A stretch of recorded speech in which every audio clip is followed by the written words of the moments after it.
এই এলাকার বিশিষ্ট আলেমুদ্দিন শ্রদ্ধাভাজন ডাক্তার মাদ্রাসার প্রধান শিক্ষক মাওলানা জামাতুদ্দিন সাহেব। আসসালামু আলাইকুম। নাহমাদুহু ওয়া নুসাল্লি আলা রাসূলিল কারীম। সম্মানীয় উপস্থিতি, আল্লাহ পাকের অশেষ শুকরিয়া।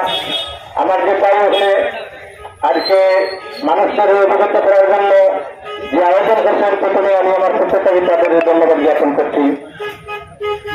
আমাদের একান্ত প্রয়োজন, আমাদের জাত ধর্ম সমাজ রক্ষা করা একান্ত আমাদের জন্য জরুরি।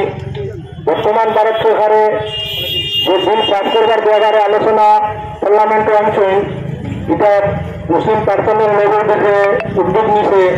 আমাদের জন্য তাদের সাহিত্য সহযোগিতা করা একান্ত জরুরি। না হয় এদের ভবিষ্যতে মুসলমান শুধু এক জাতির নাম হয়ে থাকলে মুসলমান, এখানের মধ্যে আপনার দেশ জাত সমাজ রক্ষা করতে না আছে সংগঠনের পরিচয়, না আছে আপনার কাজ করতে পরিচয়, একমাত্র পরিচয় আমাদের তাহলে আমরা মুসলমান।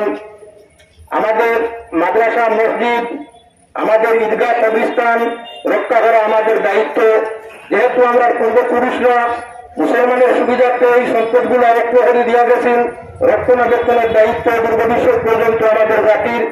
এজন্য মুসলিম পার্সনের নগদের নিয়ম অনুযায়ী আমরা সেই প্রকল্পে ইয়ে করিয়া মেসেজটা যাতে দিতাম পারি, আর অগণিত মানুষের সমর্থন হয়ে যাতে ভবিষ্যতে আমরা এই আইনটা জায়গাটাকে পরিবর্তন হয় না, আমরা জাত আমরা রেলিয়াওয়ালার সর্বজাতিক দেশের মধ্যে রক্ত সম্পদগুলো ব্যবহার করিয়া ধর্মের রক্ষা করে চলতে পারে। জন্য প্রত্যেকের কাছে আকুল আবেদন, নিজে মেসেজটা দিবা আর কমার 10জন মানুষকে আপনি দিয়া দেওয়ার চেষ্টা করবা।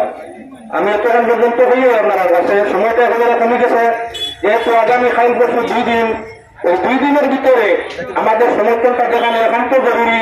শুধু আর নীতিবাজার আলোচনা চলছে তা নয়, গোটা ভারতবর্ষের জায়গায় জায়গায় না বাজারে নগরে বন্দরে শহরে মানুষের মিছিল দিয়া একে অন্যরে জানাইয়া, তাই আমরা প্রয়োজন আমরা একে অন্যরে জানাইয়া এই মেসেজটা যাতে মুসলিম পার্সনের নজর ধরাইতাম পারি। আর সরকারে আমরা এইগুলো পাইয়া আমাদের জন্য যাতে একটা নিয়ম নীতি সুন্দর যেটা আমরা রাখি, যেটা রক্ষা হয়ে যাবে, এটা বলি আমি আমার আলোচনা সমাপ্ত করছি।